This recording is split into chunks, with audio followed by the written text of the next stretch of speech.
जिसको नहीं गौरव तथा निज देश का अभिमान है, बर नर नहीं नर पशु निरा है तथा मृतक समान है। नमस्कार, आइए जानते हैं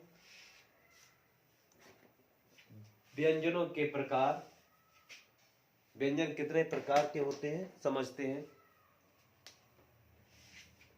सबसे पहले जानते हैं कि जो व्यंजन है उनका जो पहला अक्षर है, 5 क च ट त प, ये अक्षरों के पहले अक्षर से इनको वर्ग बना लेते हैं। इनके आगे वर्ग समझते हैं, का वर्ग, ये चा वर्ग, और ये टा वर्ग, और ये ता वर्ग।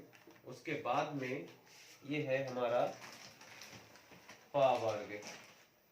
अब वर्ग का मतलब हुआ का वर्ग की का के से लेकर यहां तक पांचों अक्षर, चा वर्ग का मतलब चा से लेकर यहां तक पांचों अक्षर, टा वर्ग का मतलब टा से लेकर अणा तक 5 अक्षर। तो इस प्रकार से जो 25 जो भी अक्षर हैं यहां से यहां तक, ये 25 वर्ग होते हैं। और ये एक ही पंक्ति में 5 अक्षर है तो 5 है, ये 25। तो ये 25 जो है ये सब स्पर्श व्यंजन कहलाते हैं। का से लेकर मां तक स्पर्श व्यंजन, और या से लेकर व ये अंतहस्त व्यंजन कहलाते हैं। अंतहस्त व्यंजन है ये।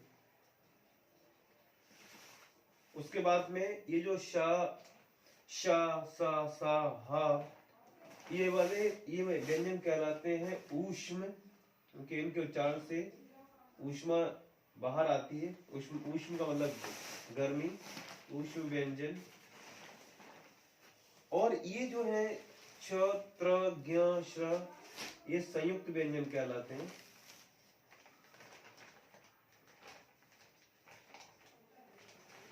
इनकी संख्या 4 है, ये भी 4 है, ये 4 है, और ये 4 है।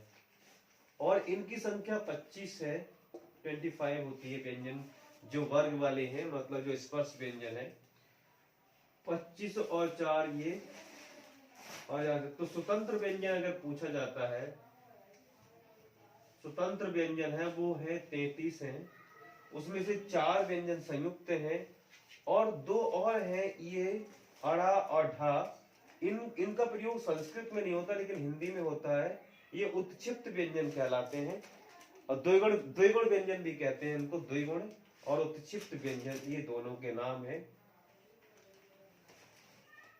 ये उत्क्षिप्त व्यंजन कहलाते हैं, इनको द्विगुण व्यंजन भी कहते हैं। ये दोनों संस्कृत में, ये संस्कृत में इनका यूज नहीं होता, इनको हिंदी में ही इनका यूज किया जाता है।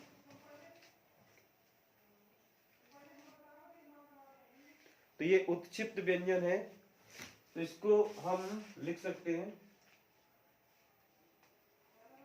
उत्क्षिप्त व्यंजन है ये। इनको द्विगुण भी कहते हैं, द्विगुण व्यंजन भी कहते हैं इनको, ये दोनों। और ये है तो उसके बाद में हमारा ये रा है जो ये लुंठित कहलाता है। और ये जो या, रा, व, ला, ये 4 हैं, ये वाले ये जो अंतस्थ व्यंजन, इनको अर्धस्वर भी कहते हैं। अर्धस्वर, इनको अर्धस्वर, आधा स्वर कहलाते हैं ये अर्धस्वर। हाफ ये या, रा, ला, व, इस प्रकार से ये व्यंजनों को हम। और ये जो व्यंजन है संयुक्त, इसका मतलब है ये का और शा, इन दोनों से मिला हुआ है ये त्र, ता, रा, इससे मिला हुआ है, इनका संयुक्त रूप है। अगर हम कहें ये वाला और ये, और जो ज्ञ है ये जा और या का संयुक्त रूप है। इसी प्रकार श्रा, शा और रा का मिश्रित रूप है, इसलिए इनको संयुक्त कहते हैं, क्योंकि ये 2 अलग अलग व्यंजनों से मिलकर बने हैं, इसे संयुक्त कहलाते हैं। तो ये तो है इसका प्रकार। और ला को पार्श्विक कहते हैं। ला जो है पार्श्विक है, ये रालुंठित है, ये अर्धस्वर कहलाते हैं, इन दोनों को क्षिप्त व्यंजन कहते हैं। बाकी 25 जो है वो स्पर्श व्यंजन है। स्वतंत्र व्यंजन संख्या 33 है। ये सब ये अंतस्थ है, उसमें है।